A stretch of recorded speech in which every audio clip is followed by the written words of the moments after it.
এখন চলছে রমজান মাস। বছরের প্রত্যেক টাইমেই আমরা এই মাসের জন্য অধীর আগ্রহে অপেক্ষায় থাকি কবে এই মাস আসবে, কারণ এই রমজান মাসে চারিদিক খুশিতে আনন্দে ভরে ওঠে। ঠিক তেমনই কলকাতার নাখোদা মসজিদও কিন্তু রমজান মাসে সুন্দরভাবে সেজে ওঠে, আর তার সাথে সাথে জাকারিয়া স্ট্রিট।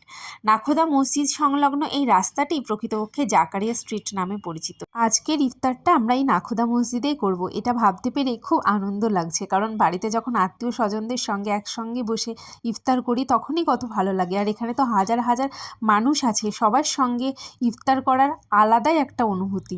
আর মসজিদের অ্যাম্বিয়েন্স নিয়ে কি বলবো, এই অ্যাম্বিয়েন্স নিয়ে যাই বলি না কেন সব কিছুই কম হবে। এত সুন্দর কারুকার্য, এত সুন্দর স্থাপত্য ভাস্কর্য, আর তার সাথে সাথে দেখো এখানটাতে অজুর জায়গাটা দেখে মনটা জুড়িয়ে যাচ্ছে, তাই না? ইতিমধ্যে সবাই এখানে ইফতারি নিয়ে বসে গেছে। তো তোমাদেরকে একটা কথা বলে রাখি, তোমরা কিন্তু নাখোদা মসজিদে খুব সুন্দরভাবে ইফতার করতে পারবে।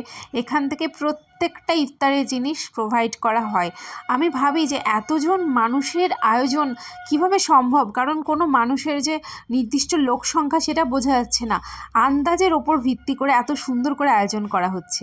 তো এই মসজিদের বারান্দা থেকে আমি আশপাশটা দেখছিলাম, আশপাশটা দেখতেও কিন্তু অপূর্ব লাগছে। দেখো এই রাস্তাটা। আজকের ইফতারিতে ছিল ফ্রুটস, পেঁয়াজি, বেগুনি, রুয়াবজা, এগুলো সবই কিন্তু মসজিদ থেকে নেওয়া হয়েছে, আমরা একটাও বাইরে থেকে আনিনি। আর তাছাড়াও কিন্তু মুড়ি, জিলিপি, ছোলা এগুলোও দেওয়া হচ্ছিলো, কিন্তু আমরা যেহেতু অনেকটা লেট করে দিয়েছি পৌঁছাতে, তার জন্য আজানের টাইম হয়ে গেছিলো, তাই এই নিয়েই বসে পড়েছি।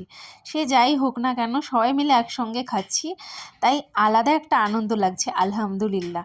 তো ইফতারের টাইম হয়ে গেছে, সবাই এখানটাতে খাওয়া দাওয়া শুরু করে দিয়েছি। আর তারপরে ইফতারের পরে এই দৃশ্যটা, ও মা কি বলবো, দৃশ্যটা এতটাই সুন্দর, সবাই একসঙ্গে নামাজ পড়ছে। তারপর মসজিদ থেকে বেরিয়ে ভাবলাম একটু আশেপাশে রাস্তাটা মানে জাকারিয়া স্ট্রিটটা ঘুরে দেখি। তো এখানে পাঞ্জাবি, চুড়িদার অনেক ধরনের কিন্তু জিনিস পাওয়া যাচ্ছে, যেখান থেকে কিন্তু তোমরা শপিংও করতে পারো। তো আমাদের শপিং যেহেতু আগেই কমপ্লিট হয়ে গেছে, তাই এখানটাতে আর শপিং করলাম না। ইচ্ছে করছিল খুবই, কিন্তু আমাদের হাতে সময় ছিল কম, কারণ আমাদের বাড়ি অনেকটাই দূরে, তো আমাদেরকে ট্রেনের থ্রু আবার বাড়ি ফিরতে হবে, আর ট্রেনের বেশি সময় নেই। তো এখানে ভাবলাম খাওয়া দাওয়া করবো, কিন্তু এই যে খাওয়া দাওয়ার লাইন দেখে তো মাথা খারাপ হয়ে গেল। দিল্লি সিক্স, তাস্কিন, প্রত্যেকটা রেস্টুরেন্টে প্রচণ্ড পরিমাণে ভিড়, আগে থেকে লাইন দেওয়ার পরে সিট পাওয়া যাচ্ছে, আর এখানটাতে যারা বসে আছে তারা অলরেডি লাইন দিয়েছিল, আর আমাদের লাইন দিতে গেলে আমরা ট্রেন পেতাম না। তো সেই জন্যই যতটা সম্ভব ঘোরাঘুরি করে দেখছিলাম কোথাও ফাঁকা আছে কিনা, সেই সব জায়গাগুলোতেই খাওয়া দাওয়া করেছি। তো এখানে দেখো অনেক ধরনের কাবাব পাওয়া যাচ্ছে, আর এখানে সেই রুটি হালুয়া, যেটা খুব টেস্টি, তবে খুব অয়েলি যেহেতু সেই জন্য আমি খাইনি, কারণ সারাদিন রোজা করার পর এত অয়েলি খেলে প্রবলেম হতে পারে। আর এখান থেকে হালিমটা ট্রাই করলাম, অন্য সব দোকানে সুফিয়া টুফিয়াগুলো, হালিম ট্রাই করাটা মুশকিল কারণ খুব ভিড় ছিল, তাই এখান থেকে আমি একটু হালিম ট্রাই করলাম। টেস্টটা অ্যাভারেজ ছিল, হয়তো সুফিয়া থেকে খেলে বেশি ভালো লাগতো, কিন্তু সেই সময় বা ধৈর্য কোনোটাই আমার ছিল না, আর থাকবে বা কিভাবে। আর এখানে দেখো পাওয়া যাচ্ছে মহব্বতের শরবত উইথ চিয়া সিড, বাট সেই কাকুটাকে আমি পেলাম না যিনি নাফরাতের শরবতও বিক্রি করছিলেন। আর এত ভিড়ের মধ্যে খুঁজবে বা কিভাবে, খুঁজে পাওয়াটাও সত্যি ইম্পসিবল। তো এখানে মানুষ খাওয়ার জন্য অনেক আগে থেকে লাইন দিচ্ছে, আর এই ইফতারের পরের টাইমটাই এতটাই ভিড় হয়ে যাচ্ছে যে মানুষকে ঠেলা যাচ্ছে না, মানে লিটারালি সাফোকেশনের মতো পরিবেশ সৃষ্টি হচ্ছে।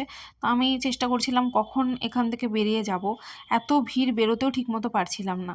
তো যতটুকু ভিডিও ক্লিপ নেওয়া যায় ততটুকুই নেওয়ার চেষ্টা করেছি। দেখো এখানে সেই খামেরি রুটি, বানস এগুলো পাওয়া যাচ্ছে। আর আবারও চেষ্টা করলাম তাসকিনে ভিড়টা কমেছে কিনা দেখার জন্য, বাট না, এখানে ভিড় আসলেই কমবে না, প্রচুর পরিমাণে ভিড়। আর এখানে খেতে গেলে ট্রেন মিস করব, তাই তাড়াতাড়ি করে এখান থেকে বেরিয়ে যাওয়ার চেষ্টা করলাম। আর ট্রেনের টাইম হয়ে গেছিলো, ট্রেনটাও খুব কষ্টেই আমরা ধরেছি। তো আজকের ভিডিওটা এতটুকুই, কেমন লাগলো অবশ্যই জানাবে, আর অবশ্যই নাখোদা মসজিদে পারলে একবার ইফতার করার চেষ্টা করো, সত্যি অসাধারণ লাগবে।